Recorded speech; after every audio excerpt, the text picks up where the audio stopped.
কি রাগ করলা, বলো বিসমিল্লাহ, বলো সুবহানাল্লাহ। এই কথাটা যে ভাইরাল, এটা বললে আমলনামায় গুনাহ উঠে যেতে পারে যে কারণে, এবং কি এটা মারাত্মক একটা বিষয়। দুইটা বিষয় এখানে রয়েছে। আপনারা দেখছেন যে কিছুদিন পর পরই সোশ্যাল মিডিয়াতে একটা ট্রেন্ডিংয়ে আসে, কাঁচা বাদাম থেকে শুরু করে একটার পর একটা ওই কিরে মধু মধু এরকম জিনিস পোলাপান এটা ছড়ায়। তো এই যে একটা দেখলাম ভিডিওতে সোশ্যাল মিডিয়াতে, হাত দেখতেছে গণকের মতো, সে হাত দেখাচ্ছে আর এমন কথা বলতেছে যেটা জীবন সকলের জীবনের সাথে মিলে যেতে পারে।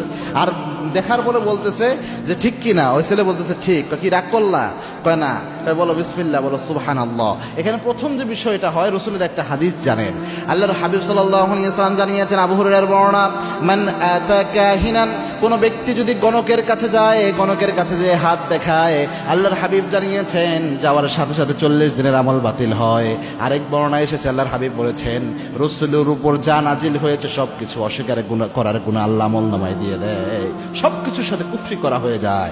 এক বর্ণনায় এসেছে 40 দিনের আমল নামাজ শেষ, আরেক বর্ণনায় এসেছে রসুলের উপর নাজিল করা যা আছে সব অস্বীকার করার মতো গুনাহ আমলনামায় উঠে যায়। এটা হচ্ছে প্রথম, ওই যে হাত দেখানোর বিষয়টা, যেহেতু এটা আমরা ভাইরাল করতেছি, এটা অনেকেই এখান থেকে উৎসাহিত হবে। এই জন্য কারো কোনো গণকের কাছে কখনো হাত দেখাবেন না, গায়েবের একমাত্র মালিক আল্লাহ। 2 নাম্বার, এখানে বিসমিল্লাহ এবং সুবহানাল্লাহ এটাকে ফান হিসেবে ব্যবহার করা হচ্ছে।